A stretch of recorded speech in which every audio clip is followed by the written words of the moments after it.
악마의 잡초라고도 불리면서 세계 10대 잡초 중 가장 악명이 높은 살벌한 식물이 있습니다. 별명만큼이나 이 식물이 하나라고 뿌리를 내리면 그곳은 순식간에 죽음의 땅으로 변해버린다고 합니다. 이 악마의 잡초는 동물과 식물은 물론이고 저희 인간에게도 정말 치명적이기 때문에 주변에서 이 잡초가 보인다면 서둘러 제거해야 한다고 하는데요. 그런데 이렇게 모두가 두려워하는 악마의 잡초를 제거하기는커녕 이것을 심고 심지어는 집에서 애완식물로 키우며 동거동락하는 이상한 나라가 있다고 합니다. 이 이상한 나라는 바로 우리 대한민국인데요. 한국의 초등학교 학생들은 초등학교 때부터 물수샘이나 불의옥장과 같은 식물에 대해 배우게 됩니다. 세계 여러 나라에서 악마의 잡초라 불리는 악명 높은 식물은 바로 이 불의옥잠인데요. 불의옥잠이 어떤 식물인지 유심히 살펴보면 물 위에 떠서 뿌리를 내리고 사는 식물로 수중의 부패물을 정화하거나 천연 가습기의 역할까지 하기 때문에 두시정화 식물이라는 별명이 붙으면서 한국 연못에서는 흔히 볼 수 있고 심지어는 집에서도 어항에 키우는 걸 보곤 합니다. 하지만 한국과는 다르게 세계 여러 나라에서 불의옥잠을 유해 식물로 지정을 했는데 도대체 이런 멋진 능력을 가진 식물을 왜 악마의 식물이라 부르는지 도무지 이해할 수 있으신가요?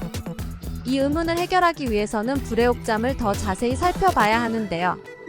불의옥잠은 한국 토종식물이 아니고 아메리카가 원산지인 식물입니다. 도톰하게 부풀어 있는 잎속에 공기가 가득 차 있기 때문에 물 위에 떠서 자랄 수 있는 부상식물에 속하는데요. 1년 중 7월에서 8월 사이에 한 번 꽃이 피고 꽃이 피어 있는 기간도 하루로 엄청 짧습니다. 악마의 식물이라 불리는 별명과 다르게 불의옥잠의 꽃말은 승리라고 하는데요. 이 불의옥잠이 독특한 이유는 물 위에서 사는 부상수초이긴 하지만 흙이 있는 곳에서도 정말 잘 자란다는 것입니다. 그만큼 생존력이 강하고 번식력도 좋다는 말이겠죠.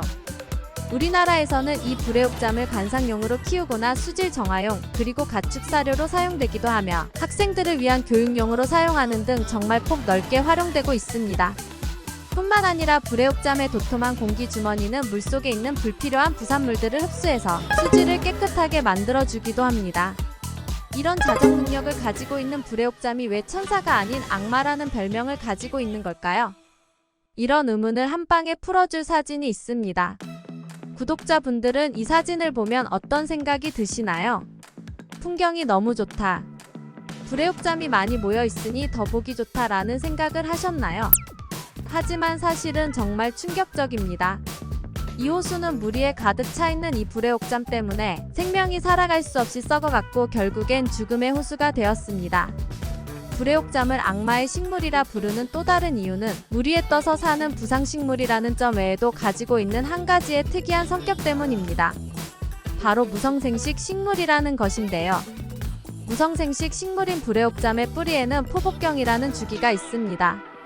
이 줄기가 옆으로 퍼지면서 무상생식을 하기 때문에 한번 번식이 시작되면 그곳은 이내 지옥으로 변해버린다고 합니다. 불의옥잠은 성장 속도도 엄청나게 빠르기 때문에 이 불의옥잠 하나가 호수에서 번식을 하는 순간 빛의 속도로 호수 전체를 덮어버리기 때문에 이 골칫덩이를 제거하기 위해 매년 마을 전체의 주민들이 동원되어서 돌아가면서 제거해야 할 정도라고 합니다. 여기까지만 봤을 때 이런 의문이 드실 텐데요. 불의옥잠은 수질 정화도 해주고 용존산소도 생성하는 식물인데 이런 식물이 호수를 덮었다고 해서 도대체 뭐가 나쁜 거지? 하는 의문인데요. 먼저 불의옥잠이 뒤덮여 있는 호수에서는 배를 이용할 수 없습니다. 아예 이동이나 활동이 불가능한 거죠. 이렇게 가득 찬 불의옥잠들은 시간이 지날수록 점점 더 빽빽하게 번식해서 수면 아래로 햇빛이 들어가지 못하게 막습니다.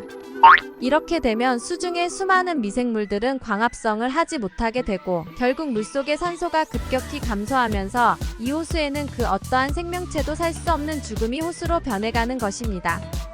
제초제마저 잘 들지 않을 정도로 불의옥잠은 강한 생명력을 가지고 있기 때문에 확실한 제거를 위해서는 사람이 직접 손으로 뽑아 제거하는 수밖에 없습니다. 이 지경까지 오다 보니 외국에서는 불의옥잠이라고 하면 치를 떨 수밖에 없는데요. 여기까지만 봐도 불의옥잠을 왜 세계 10대 악마식물이라 부르는지 슬슬 감이 오시나요? 국내에서는 불의옥잠이 호수를 뒤덮어서 물이 썩어가고 있다거나 죽음의 호수로 만들었다는 기사를 한 번도 본 적이 없으실 텐데요.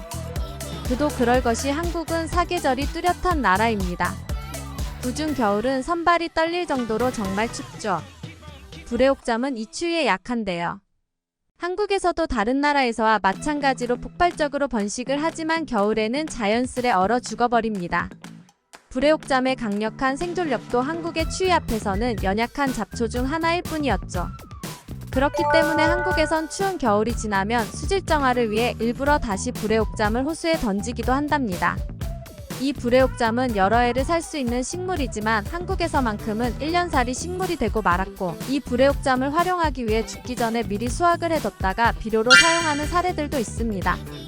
세계인들이 치를 떠는 악마의 잡초를 정말 알뜰하게도 최대한 활용하는 모습이 재밌기도 한데요. 수질정화뿐만 아니라 비료로까지 활용이 된다니 한국에서만큼은 악마가 아닌 천사의 식물이라 불려도 될 법합니다. 그런데 한국에서 특히나 사랑을 받고 있는 잡초는 불의 옥잠뿐만이 아닙니다. 해발 2000m 이상의 고산지에서도 무럭무럭 자랄 수 있는 끈질긴 생명력을 가진 세계 5대 잡초가 있는데요. 이 잡초는 전 세계 어디에서나 볼 수 있는 흔한 잡초입니다.